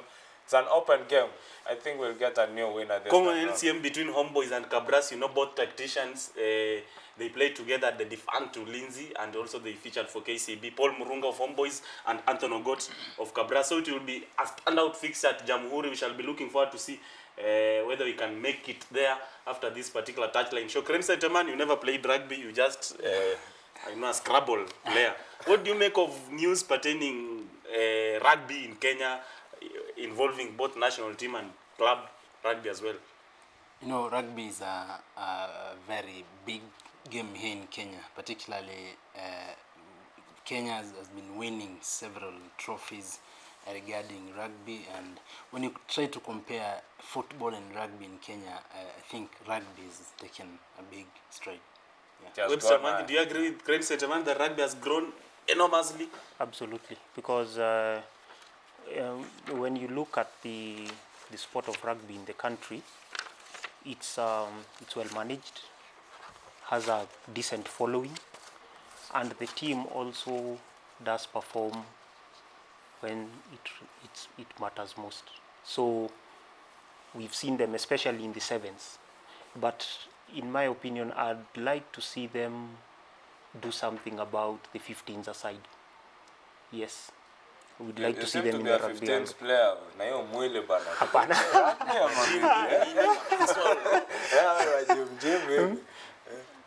Sasa wacha tuone. I'd like to see Kenya play in the 15s. We can tell Power if you're interested, akupe hiyo chance. Someone is asking, Homeboys against Cabras, it's at Jamhuri Showground, then KCB against Queens at the KCB Sports Club in Ruaraka. You can make your way there and, you know, cheer your favorite team. It's Kenya Cup semi-finals ahead of finals just slated for a few weeks from today. We're talking about African Club Championships, volleyball as well. Kenya Prisons and Kenya Pipeline representing the country in a huge competition, prestigious tournament currently underway in Tunisia. Of course, Al Ahly, an Egyptian side, inflicting a setback to Kenyan Prisons, 3-0, and you know, Kenya Pipeline replicating their glittering performance locally, you know, to put up some spirited fight and emerge victorious against APR of Rwanda in their first matches. 2 fixtures lined up this afternoon. Do you think they will emulate the same record in their first encounters? They can go ahead and do it because we have won the club championships. It's not the first time that we'll be there. We go there with Lungao as the lead coach. We'll be happy that we can get one of those trophies back home. And we can have them come back here. But then again, it is time we discuss everything that is happening in European football. Where is your team? How are they performing? Midweek clashes went ahead and we saw Manchester United get a draw and Arsenal bounce back to get a win against West Ham. What a week it was, but what a week it will be starting today. Match day 31, match day 30, your team, what are your comments this season so far? Jamajo, nini mbaya na Man United under Mourinho? Yani after kupata ways na Alex Ferguson, mukaleta David Moyes ndo yako Sunderland ana struggle. mkaachana na Moyes, mumeleta Luis van Gaal, mkapat ways na yeye, mumeleta the special one Jose Mourinho ametoka Chelsea. Chelsea sahi they seem like they are the serious title contenders. If a word from the party is anything to go by, they will be crowned champions of EPL. Nini baya na nyinyi mjamaa? You know, nikijaribu kuangalia the so-called post Sir Alex Ferguson era is really hitting us so hard, because it's like players are now blaming on each other. So Mourinho is like he's taking sides. Like for instance, he's taking a huge dig on Luke Shaw. Luke Shaw is an under 21-year player, and he was just has just suffered that horrible leg injury just 2 years ago when he was playing against the PSV. Now, when Mourinho is taking sides, it's like he's dividing the team, you know. When he takes a big dig on Luke Shaw and not the likes of and there is Paul an Pogba. Englishman. Yeah. And there is an Englishman, Luke And Shaw. he's an Englishman. Against the likes of Pogba, who is not also performing, then that is just like dividing a team. And by the way, talking of Luke Shaw English International, he talked badly about him during Everton, sure. 1-1 draw, saying that when Luke Shaw got substituted, he was playing with his body and using and his brain. It was a huge Tough words from Jose Mourinho. But then, your team, when is it going? Is it staying? Are we staying? And what's it stay? Okay, I'll be honest. I think it's time Wenger left. But you see, strong word is coming from the camp that he'll stay. And we will just have to accept, because my mantra is I support the football club. I don't support the regime. So the one thing that is wrong at Arsenal is two things. Two things that Chelsea, the likes of United, Bayern, Madrid, Barcelona have done for the last 10 years with success. Transfer market activity, Yes. and the salary cap. So when it comes to the transfer market, you need to identify areas of weakness. Make timely approaches to the players that you'd require. And you also have to have that mindset that this is a very inflated transfer market. You can easily pay 150 million for a player. Yes. But you wonder why United paid 89 million for Pogba. He'll come good. That one I can assure you. Yeah.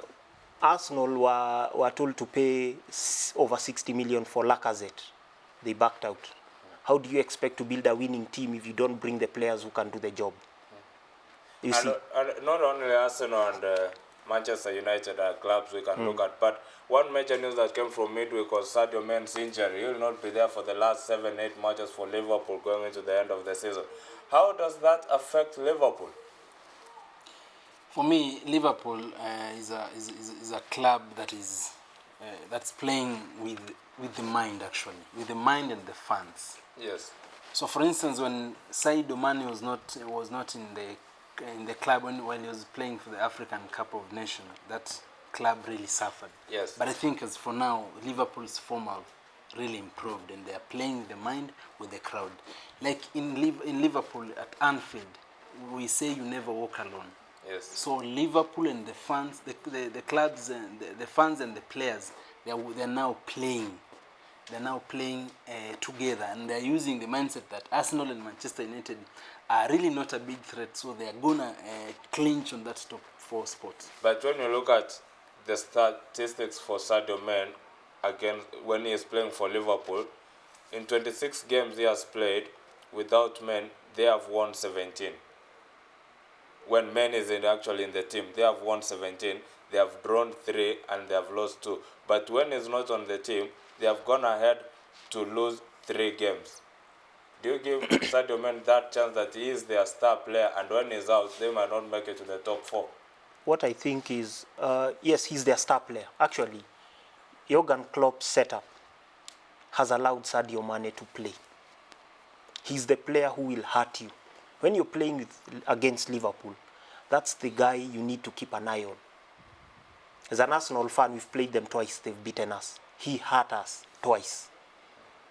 This is a guy who is very direct, very quick, very intelligent, and he's a good finisher as well. But Will that hurt their top 4 chances? It could. But will it? I don't think so, because they play with a lot of aggression. Liverpool's main weapon is the way they press, that high intensity pressing, the way they harass the opponents off the ball. That is what makes them a formidable side. So you can expect, I think if they lost a player like, we say, Felipe Coutinho, Yes. that's another player. Coutinho is around. So with Coutinho, they could still hurt teams. So what they just need to work on is avoid conceding goals. That's their problem. They need to build a back line that is solid. But I think they'll make the top 4. It's a sober conversation you don't want to miss on the touchline. Y254 12-2 MAXWEL, WASIKE, Robert OSORO, my main guy there, you know, is putting on decent, better than me. I don't know who gave him that particular consent to look super dope than myself by the virtue of my seniority on this particular platform. I think I want to subject him to some disciplinary measures after this particular platform. Kidding though, Webster Mwangi, Arsenal diehard supporter, and Ken Seteman, Man United diehard, to take us through what they think about their teams and European football in general. Maybe, or sorry, Robert, you can take us through the fixtures lined up this particular afternoon, and you can join our quality conversation via our social media platforms. Twitter handle, hashtag touchline Y254. Keep them coming and give your contribution on what you think about your team this afternoon as they look set to take on the opponents. We are looking at the fixtures that are going ahead this afternoon, but one manager who has suffered since he came to the English Premier League has been Pep Guardiola. For the first time in his managerial career, he has lost 6 matches in a season. What do you make of it? I think for the case of Pep Guardiola is that his team has a lot of aging players. The likes of Zabaleta, Yaya Toure, like there are so many Vincent people. Kompany. Vincent Kompany. He's a tired man now. I think he should just. But his track record is superb. When he was at Barcelona and Bayern Munich. Well and good, Injuries are but now slowing this is down. English football, where every team is a big team. Any team you can lose with any team, or any team can just beat you up. So I think the likes of Pep Guardiola, this is the EPL, just to welcome. So there's nothing that's bad with Pep Guardiola. Only that he just signed recently. He just signed a very good player, but a big sorry to him because the player just went on injury. Gundogan. No, even Gundogan is there, and Jesus. Gabriel Jesus. Yeah, sure. Wow, that's a tricky one for them, but also we got the battle for relegation. Sunderland, are you sure it's done deal for Moyes? You know, Moyes is an experienced manager, so I think he's just going to use his experience so he can lift himself up from the relegation zone. Yeah. We got Crystal Palace. They defeated Chelsea, but also they were defeated midweek. Do you give Sam Allardyce a chance, Big Sam, to remain on the lodge? I actually think, actually predicted a 1-1 draw. I think that Palace will get a point from it, simply because they have very many players who are injured. Johan Kabay, who holds their midfield, will not be around, but they'll have Joe Ledley. Joe Ledley mixes up a bit. Maybe you recognize him from Wales. He plays alongside Aaron Ramsey. Yes. So, but they have been a dangerous opponent because they know they are fighting for survival. They are wounded. They caught Chelsea by surprise. If I'm not wrong, Chelsea took the lead, isn't it? Yes. And they ended up being sucker punched. So, and I don't think Arsenal have that. I don't think they're in that zone where they can easily go to a relegation threatened team and get 3 points. Well, they could. Yes. But don't be surprised if they don't. I will not let you leave this set. Before we conclude the English Premier League, there's also a major story that happened locally. FIFA rankings. Kenya rose 10 places from 88 to 78. What do you make of our team? We are 10 matches unbeaten so far. We seem to be riding on a high note. On my point, I think Kenya, the Kenyan football, we are greatly improving.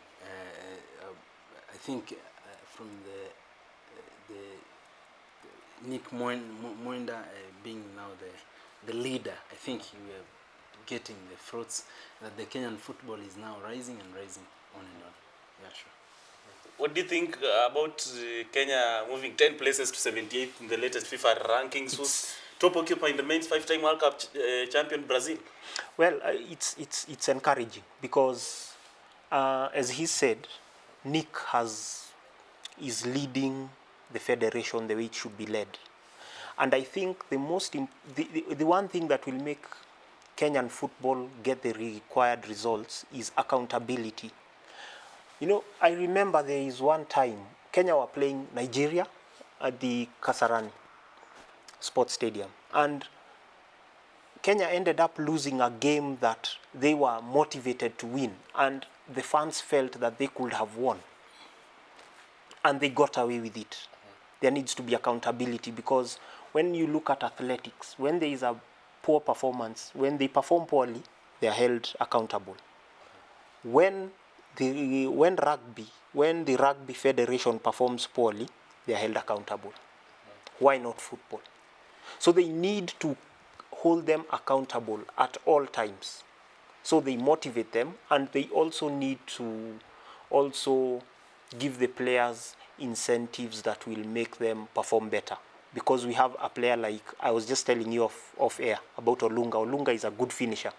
I was even surprised. I watched him, and you watch his awareness in the box, his movement. He knows where the back of the net is.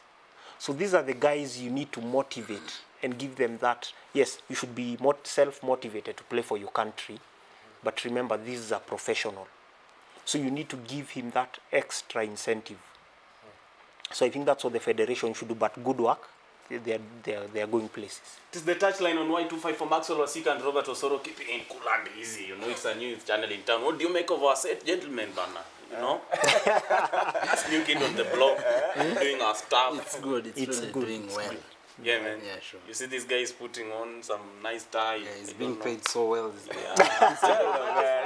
afternoon, Tottenham Hotspur's early kickoff, locking horns against Watford. West Bromwich Albion playing host to Southampton. West Ham United tussling it out against Swansea. Stoke City, of course, host Liverpool, who are in high-flying form. Middlesbrough, who parted ways with Aito Karanga, former Real Madrid assistant coach, playing host to Burnley. Manchester City welcoming Hull City. Then Bournemouth playing EPL title contenders Chelsea. Remember, Harambee Stars, the national team, moved 10 places to 78th in FIFA rankings, of course, after their international friendlies against Uganda Cranes, the East African neighbors, drawing 1-1, and against Democratic Republic of Congo, winning 2-1 at Kenyatta Stadium in Machakos County. Overall, your parting shot, Webster, you are a diehard supporter of Arsenal. You've had issues with Arsene Wenger going. It's a tussle between Kroenke and Usmanov.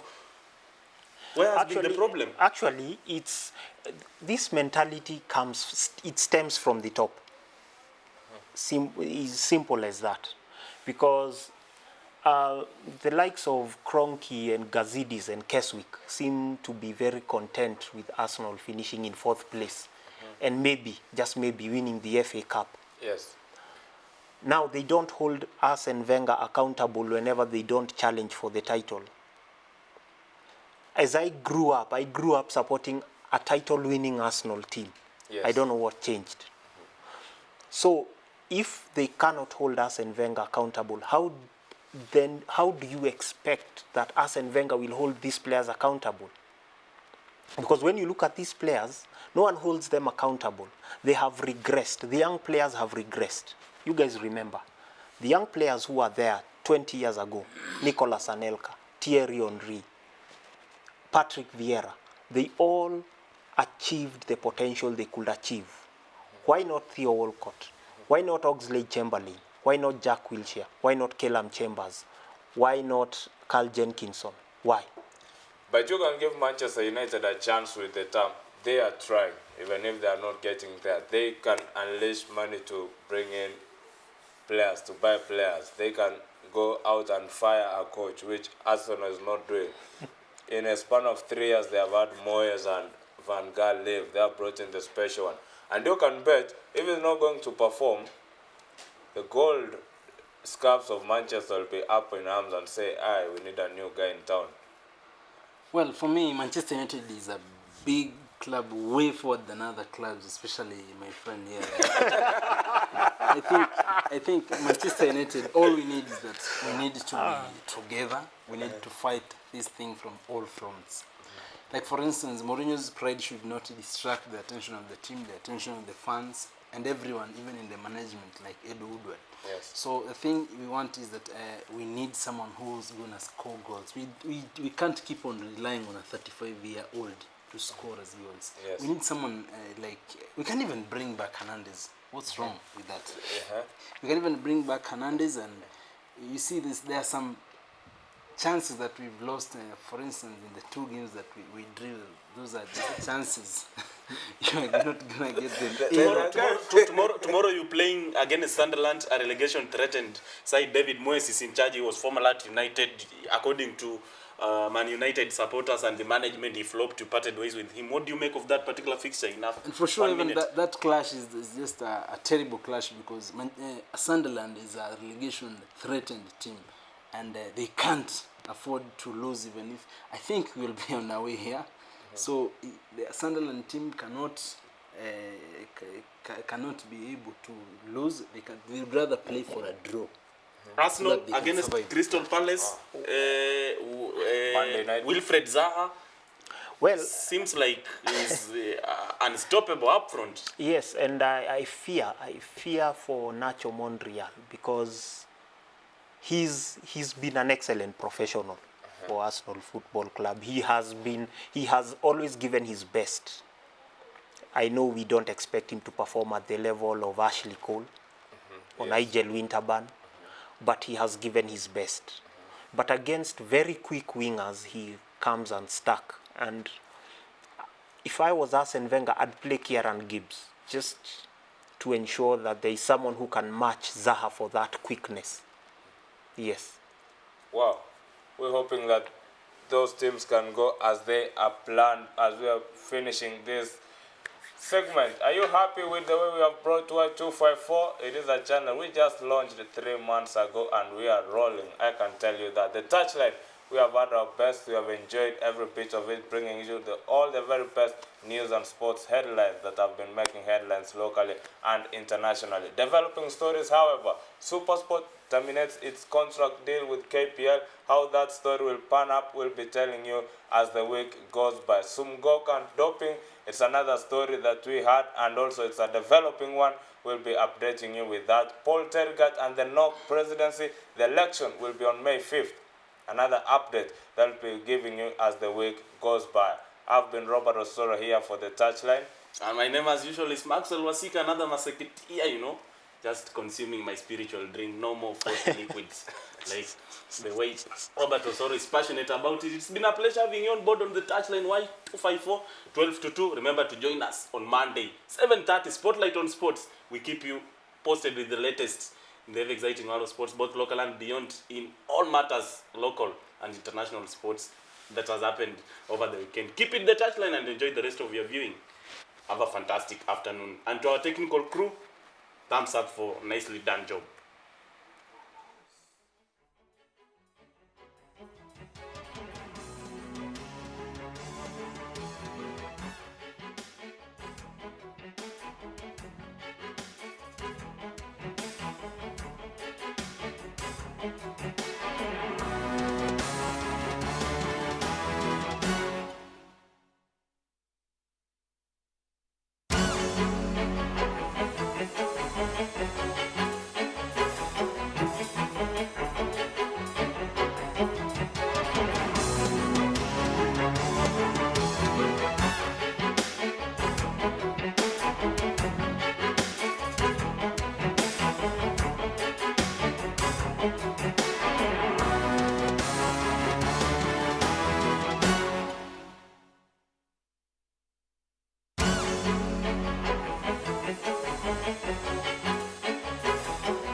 Leg, nigga. Hey. Pick it up, let's go, let's go, let's go.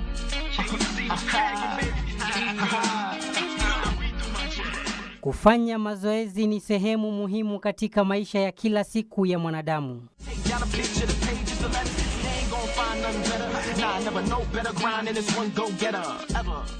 Wengine hufanya mazoezi ya kukimbia, kuruka, kutembea na kuinua vitu vizito ili mradi tu wanafanya mazoezi.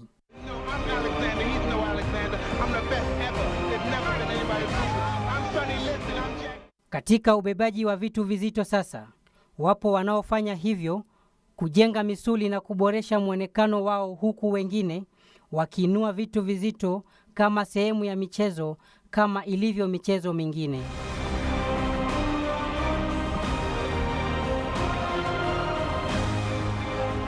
Hata hivyo, kamwe usimuige tembo kwenda haja.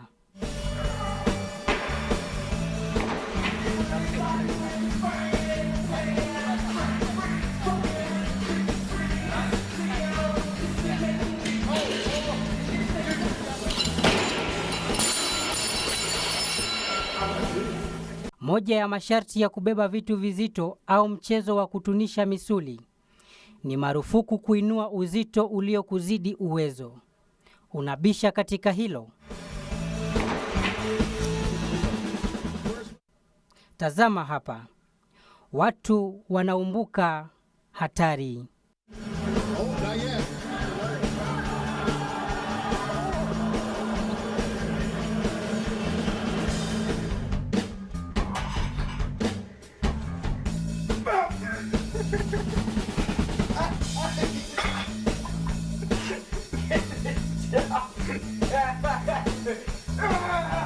Corey, you're not doing yourself.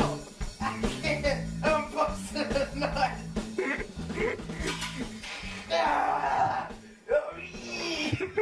Kwa makala mengine ya vimbwanga michezoni, ungana nami juma lijalo. The Touchline, hapa ni nyumbani.